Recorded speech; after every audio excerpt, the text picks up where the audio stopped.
Chapter 7. Child and Animal Learning. Vitalis's small group of actors were certainly very clever, but their talent was not very versatile.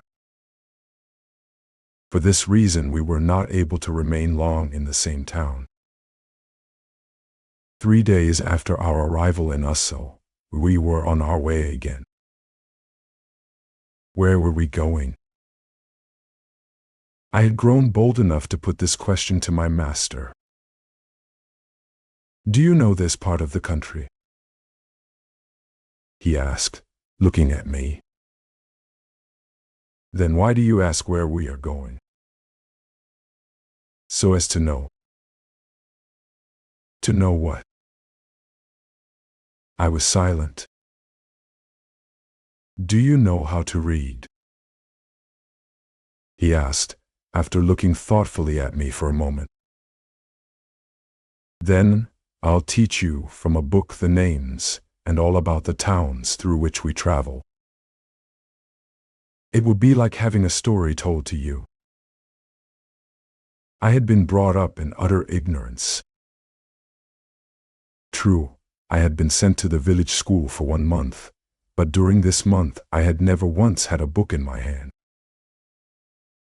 At the time of which I write, there were many villages in France that did not even boast of a school, and in some, where there was a schoolmaster, either he knew nothing, or he had some other occupation and could give little attention to the children confided to his care. This was the case with the master of our village school. I do not mean to say that he was ignorant, but during the month that I attended his school, he did not give us one single lesson. He had had something else to do. By trade, he was a shoemaker, or rather, a clog maker, for no one bought shoes from him. He sat at his bench all day, shaving pieces of beech wood into clogs. So I learnt absolutely nothing at school, not even my alphabet. "Is it difficult to read?" I asked, after we had walked some time in silence. "Have you got a hard head?" "I don't know, but I'd like to learn if you'll teach me." "Well, we'll see about that. We've plenty of time ahead of us." Time ahead of us. Why not commence at once? I did not know how difficult it was to learn to read. I thought that I just had to open a book and, almost at once, know what it contained. The next day, as we were walking along, Vitalis stooped down and picked up a piece of wood covered with dust. "See, this is the book from which you are going to learn to read," he said.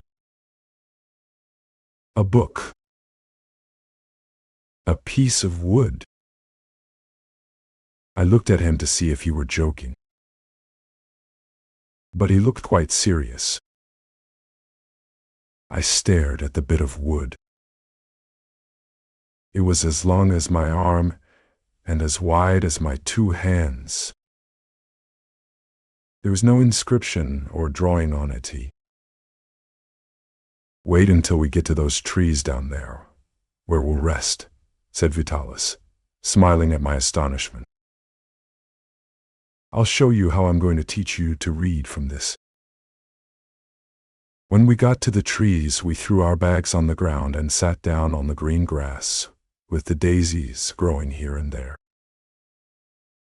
Pretty Heart, having got rid of his chain, sprang up into a tree and shook the branches one after the other, as though he were making nuts fall. The dogs lay down beside us. Vitalis took out his knife, and after having smoothed the wood on both sides, began to cut tiny pieces, 12, all of equal sizes. "I am going to carve a letter out of each piece of wood," he said, looking up at me. I had not taken my eyes off of him. You will learn these letters from their shapes, and when you are able to tell me what they are, at first sight, I'll form them into words. When you can read the words, then you shall learn from a book. I soon had my pockets full of little bits of wood, and was not long in learning the letters of the alphabet, but to know how to read was quite another thing. I could not get along very fast, and often I regretted having expressed a wish to learn. I must say, however, it was not because I was lazy, it was pride. While teaching me my letters, Vitalis thought that he would teach Cappy at the same time. If a dog could learn to tell the hour from a watch, why could he not learn the letters? The pieces of wood were all spread out on the grass, and he was taught that with his paw he must draw out the letter for which he was asked. At first I made more progress than he, but if I had quicker intelligence, he had better memory. Once he learnt a thing, he knew it always. He did not forget. When I made a mistake, Vitalis would say, "Cappy will learn to read before you, Rémi."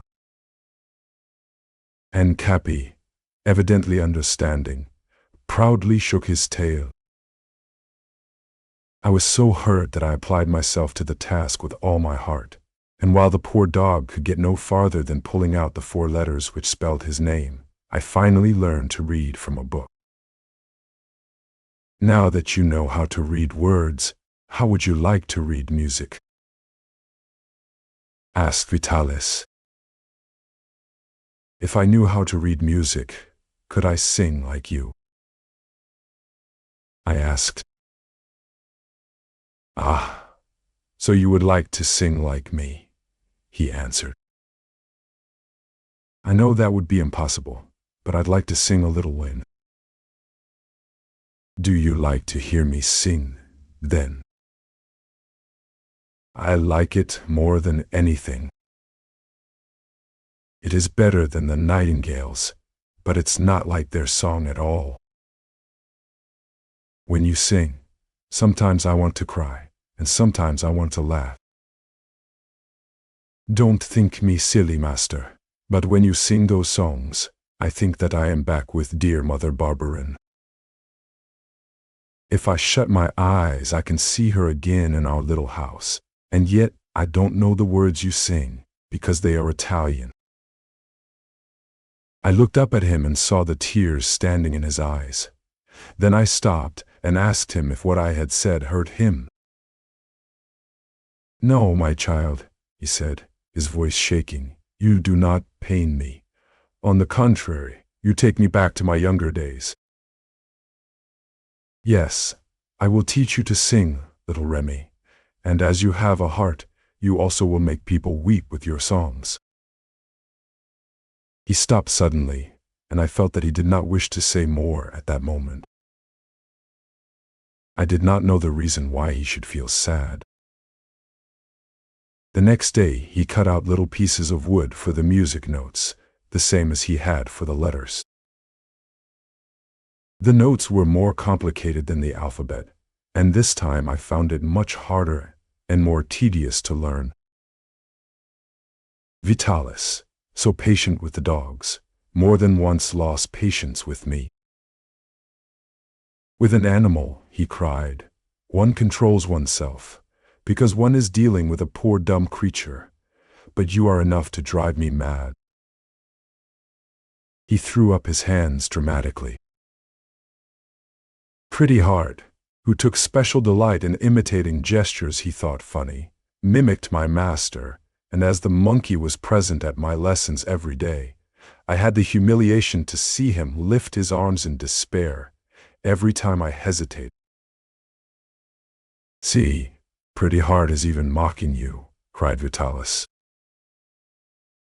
If I had dared, I would have said that he mocked the master just as much as the pupil, but respect, as well as a certain fear, forbade me. Finally, after many weeks of study, I was able to sing an air from a piece of paper that Vitalis himself had written. That day my master did not throw up his hands, but instead patted me on the cheek, declaring that if I continued thus, I should certainly become a great singer.